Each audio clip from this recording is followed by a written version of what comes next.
understand that this is something that's very risky for the president. And when Sally Yates came in and talked to Don McGahn, the White House counsel, with her hair on fire about General Flynn, did he go into the president and say, you know, we have to think about this?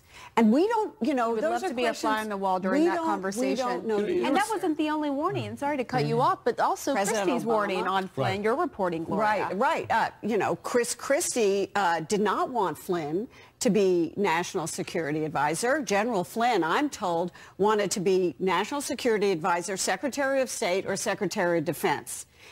Chris Christie was fired. The first transition team was fired. He was not on their list for any of those jobs. And I believe they might have thought of him for DNI or Director of National Intelligence, something like that. But they knew that he was trouble for them. And I believe, to a certain degree, after their first briefing, that I believe it went so badly for Flynn that Donald Trump came out of it and spoke with someone with whom I spoke, who said, you know, that was really bad. And Donald Trump agreed, but said, you know, he's been so loyal to me. It always goes back to the loyal thing. The thing for Flynn that really, I think, won this job for him was the fact that he had this personal, direct connection with the president. This is something that, you know, nobody else could really interfere with. And Jared Kushner also was very supportive. What's interesting about the folks who had, you asked the question, who's standing up to the president, right? Now, early on, I mean, you had Sally Yates, who stood up on the travel ban. She was fired, of course, you know, portrayed by the president and many in the party as an Obama partisan, right? Even though she had served, you know, previous administrations of both parties, etc. But perhaps easier to make that argument to some degree. Then as you move along, you know, James Comey, he's served both parties, both administrations. He's fired, call him Obama's guy. Now you have two of Trump's own guys, as it were. Dan Coates, his appointee as Director of National Intelligence, said no. He would not knock down these reports. Mike Rogers, who granted came from the Obama administration, but he was meeting in Trump Tower with Trump during the transition. There was talk of him being the Director of National Intelligence. I'm not saying he's Trump's guy, but he was certainly not someone that the Trump team considered an Obama-ite, right? And they're saying no to him. And that's a shift over time. You have to remember, Richard Nixon, not to bring this up, but you'll recall, you know, the Nixon administration as chief of staff asking the CIA to get the FBI to end its investigation into Watergate. Yeah, and that was, I think that's one of the things in the Trump administration, the Trump cabinet. There are a lot of officials who are not necessarily have been Trump cheerleaders all the way to the finish line, all the way from the starting line. Nikki Haley, for one, she did not support Donald Trump during the primary. She was very critical of Donald Trump. And you've seen her break from the Trump administration on some key issues. That's why it's going to be so interesting when Dan Coates goes before the Senate Armed Services Committee tomorrow and is asked direct questions about whether the president pressured you to knock down these reports. Because Coates, who I know very well, I know he's not necessarily someone who carries water for Donald Trump. He wasn't during the campaign. He did support him. But what will he do now as the Well, I think that's one of the most fascinating things, Manu. I think you just hit it right there. Is talking to people on Capitol Hill, Republicans who are trying to figure out exactly how far they need to go or can go to support the president, simply because there's a lot they don't know. They simply don't know whether if they stick their necks out there for him, will they find out in the end that actually all of this is true. And so just in talking to people on the Hill, you get this sense of tension as they try to figure out how much to embrace the president or whether or not they should just step back and let the Democrats do their thing. And that's why the news of the special counsel was so welcomed by many Republicans, even though they didn't want one before he was appointed. And after he was appointed, as one Democrat said to me, now he's awesome. Right. Because they really, you know, it sort of could take it off their plate. But as you have this drip, drip, drip of stories coming out every day, whether it's CNN or the Washington Post or the New York Times, they're coming out every day, and then Republicans have to respond to them. And it's the obstruction aspect of it that is the most alarming to the Republicans on the Hill. The collusion aspect is something that a lot of Republicans are not sure it's there yet, but the obstruction, when it's talking about interfering, totally different ball. So against the backdrop of all of this, as we know, the president has been traveling overseas. I want to bring in our CNN senior White House correspondent, Jeff Zeleny, who's been traveling with the president in Jerusalem.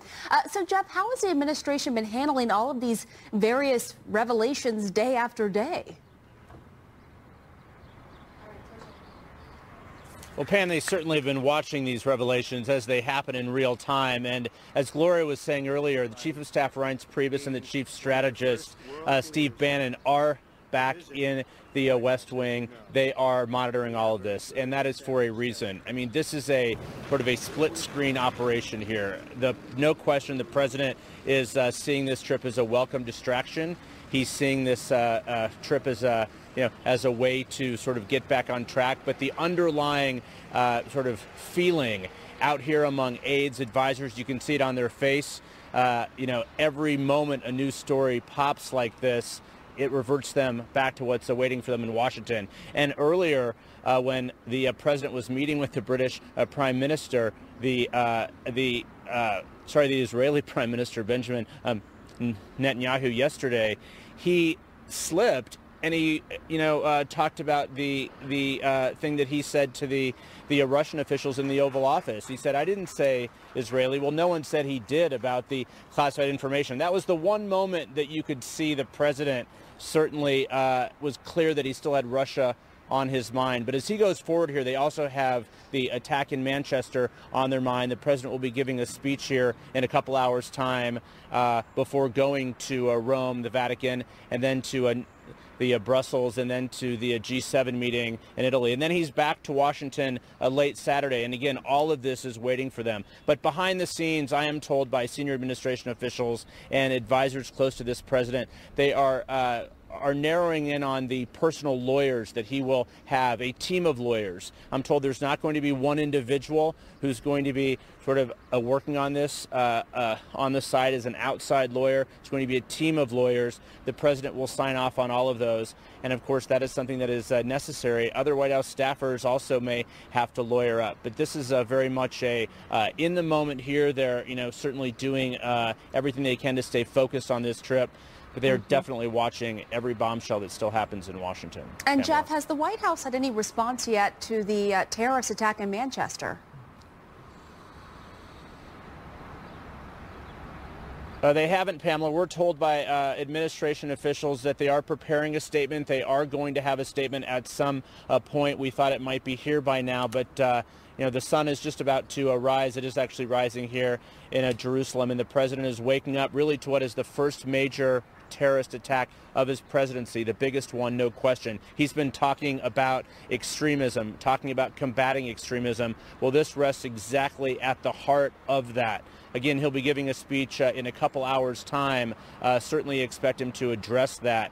But look, he is also heading to Europe tomorrow, and this is something he's been, talking about a lot, and is indeed the biggest challenge facing him. But we are still awaiting a statement on the specific attack in Manchester last evening. All right, Pamela. Jeff Zeleny, live in Jerusalem for us. Thank you so much for bringing us the latest. And back to our breaking news. CNN has learned that President Trump attempted to persuade two of the nation's top intelligence officials to issue public statements knocking down the probe into possible collusion between the Trump campaign and Russia. Joining us now are lawmakers from both parties. We have Representative Pramila Jayapal. She's a Democrat on the Judiciary Committee, and Representative Jim Banks, he's a Republican from Indiana, is on the Armed Services Committee. Thanks very much to both of you. Bipartisan show of support tonight for us. If I could begin with you, Congresswoman, what's your reaction to our reporting, as first reported by the Washington Post tonight, that President Trump made calls to Admiral Mike Rogers, Dan Coats, the Director of National Intelligence, in effect asking them to knock down evidence in this investigation? I think it's incredibly troubling. I think it continues a stream of events. I feel a little bit like I have whiplash going from one story to the next, but all of them point to this president trying to interfere with an investigation. And I think that's extremely disturbing. I think that we are looking to try to get to the bottom of this. Obviously, there's the special counsel investigation, but we also in Congress have authority over these matters. And so the question, and I think you were discussing it earlier, is what kind of information can we get as we start to look into all of these issues. You use the word interference. Is it obstruction of justice? I think if it's true, it is. I do believe it's obstruction of justice. We have to prove intent. That is a part of obstruction of justice.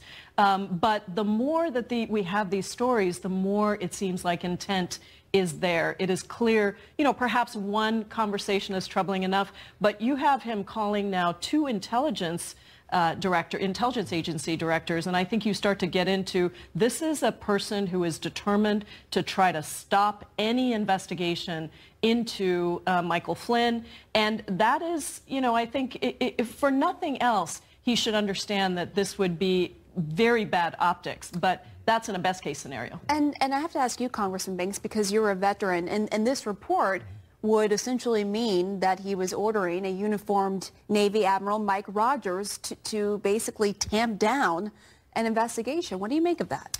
Well, if these allegations are true, this would be a pattern of a number of troubling allegations, but I think Republicans and Democrats are unified on Capitol Hill to support the Mueller investigation, his independence, his integrity that he's brought, and credibility that he's brought to the investigation, along with the congressional investigations in the House and the Senate. Let's let those investigations do their work, their due diligence, before we make irrational statements about anything further than that. I'm content in allowing the investigations to work their way through the process. So you see, if these allegations are true, but then what? What do you mean by that?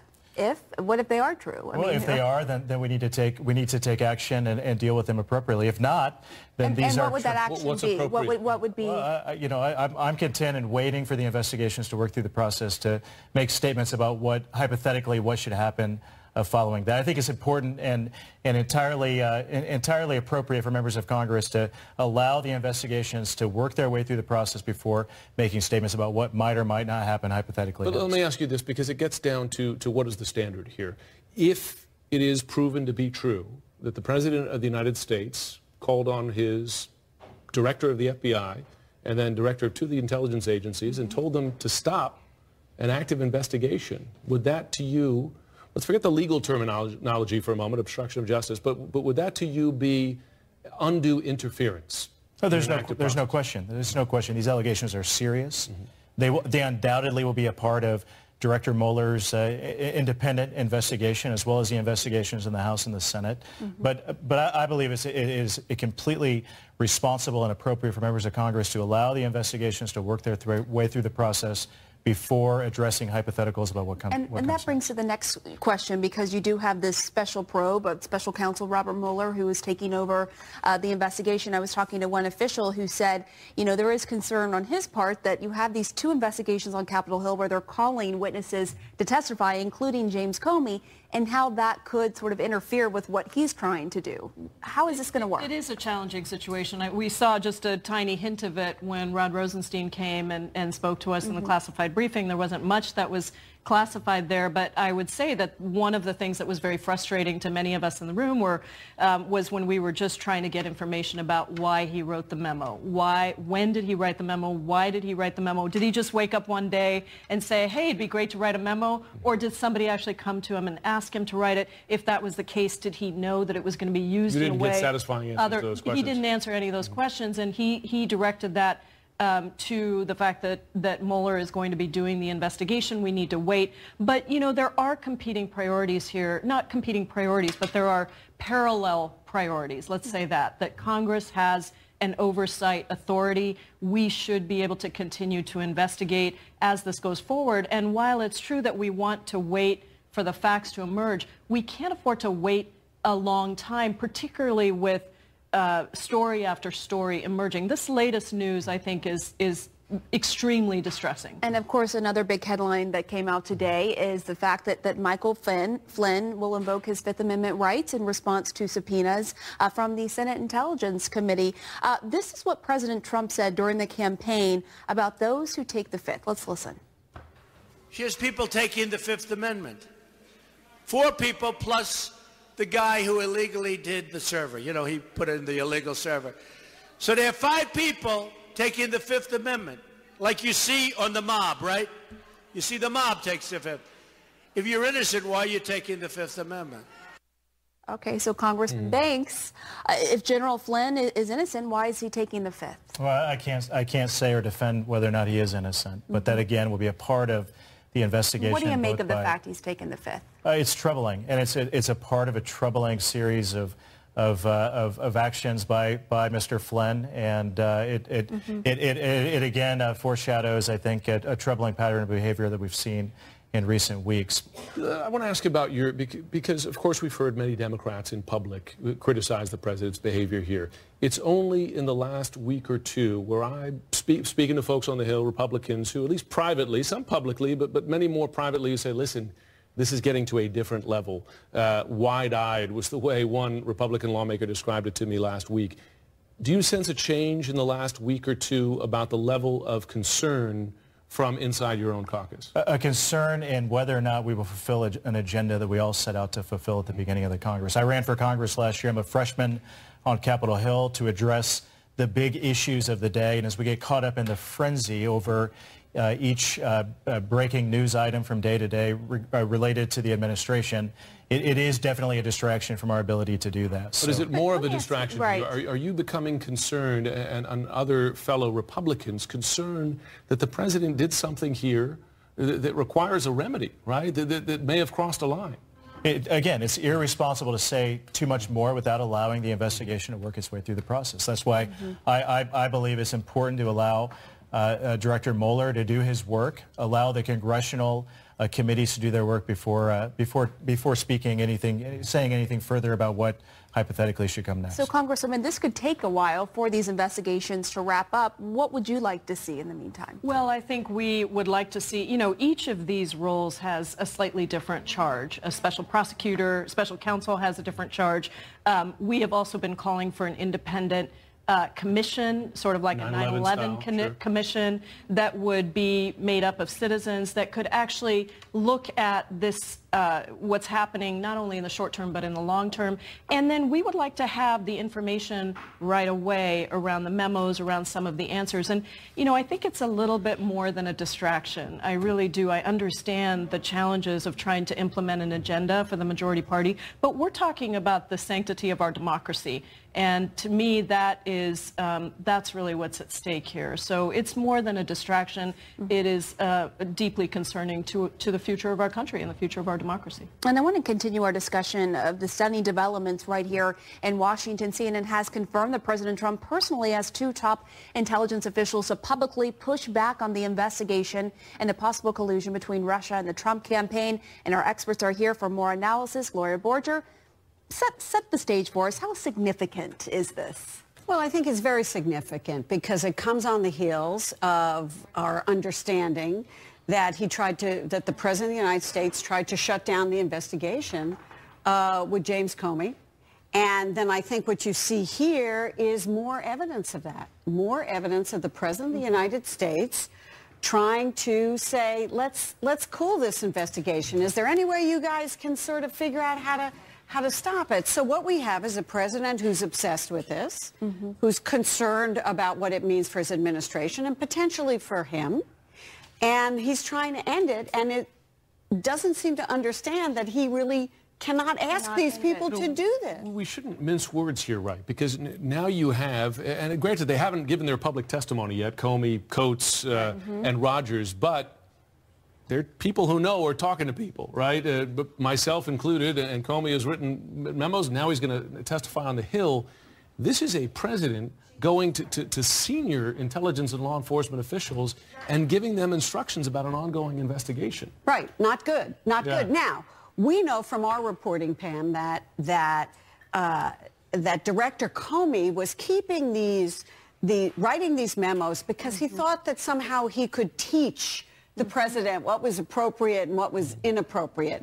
It didn't seem to me, from my sources, that Director Comey at that point thought it was obstruction. He thought that this was somebody who doesn't know. It made him uncomfortable, but he didn't necessarily in that time think it was that. That's really going to be the one area where Republicans, defenders of President Trump, are going to seize on in the hearings. Why didn't James Comey raise this earlier, either in hearings or in private or even in classified briefings with the Senate Intelligence Committee leaders? He did not do that. Why not? That's going to be, whether you guys mentioned how you expect him to address it, but does he pass a threshold of believability? Right. Do people and credibility? How do the voters view it? How do viewers view it? How do senators view it? That's a big question. And if he didn't view it as obstruction, I think that's a big deal for Republicans in Congress to illuminate. And also, by the way, it's a kind of a curious practice to be writing these memos and talking to people outside the FBI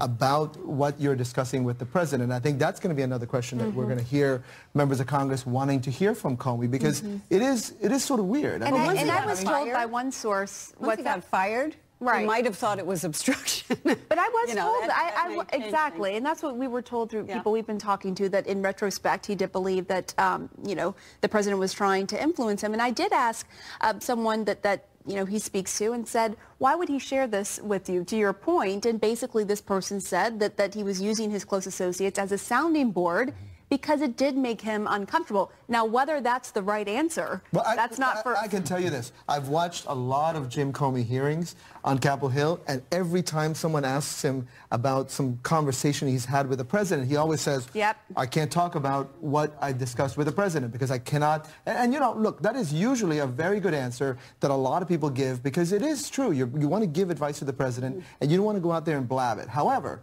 it appears that Comey was telling his friends about this, and that is a strange thing. Unless you're genuinely alarmed, right, which seems to be the motivation here. Laura Coates, if we could bring you in, because General Michael Flynn has his own storm of legal challenges now, and now he's taking the fifth. First of all, can he take the fifth? He can. There's consequences to taking the fifth. I mean, you have the issue of contempt. You can certainly say, I'm not going to be amenable, I'm not going to be agreeable. There's clearly a criminal investigation that's going to be looming overhead, where any statements he may give or any documents he may produce will certainly tend to show either something incriminating, whether he's guilty or not. You have a right. It's meant to protect even the innocent people from saying, you cannot, government, force me to build the case against me. The burden is always on the government, whether it be Congress or a prosecutor, to say, are you guilty, and you can't actually prove your innocence. So there's consequences. There's really two paths to take. Either that Congress can say, well, we're going to recommend to a federal district court that they hold you in contempt. Good luck with that. Or they're going to say to DOJ, Justice Department, please hold the person in contempt. Good luck with that. So, Laura, I want to ask you, because on Friday I asked you the same question. When at that point we just knew about the president's conversations with Comey. Now we know the president had similar conversations with the Director of National Intelligence and the head of the NSA. Is that obstruction of justice when you have a pattern then of similar pressure applied to senior officials? Well, I believe that the contextual clues we're all speaking about, all the circumstantial stuff, really does lead to the conclusion it's obstruction of justice. However, as a former prosecutor, would I charge just that? No, and here's why. That's really an add-on claim, if you think about it. I know that's a crude way of considering it, but it's really an add-on. If your goal is to get the highest charge possible, obstruction is a way to add on a penalty, perhaps, or to show there is somebody who's trying to impede my quest for what the highest charge is. You know, it forms the article of impeachment. It can in at least 2 presidents. It is a very serious charge and allegation. But if your goal is actually to understand what collusion, this nebulous term, really means, what criminal law or penalty you can attach to the term collusion, obstruction is not your end game. And I think that's the reason you have prosecutors right now, and perhaps Mueller and everyone else, saying we're not going to go there yet, because that is not the goal. That's a step in the direction trying to add the cherry on top to the prosecutor, who's clearly salivating over the concept of collusion. And Gloria, it's really a political question. I mean, do you get Republicans on board if we get, and we're many steps from that stage, but who call it obstruction as well? You know, it's very early on, and I just remind you that, you know, even in the Nixon impeachment question, the House Judiciary Committee voted out the articles of impeachment. Less than half the Republicans supported that vote. So we are a long way from there. We are a long way from Republicans just jumping overboard. I think people need to know more about the discussions with Comey, need to know more about this so-called collusion, need to, you know, I just think we're actually, believe it or not, at the beginning of this and not at the end.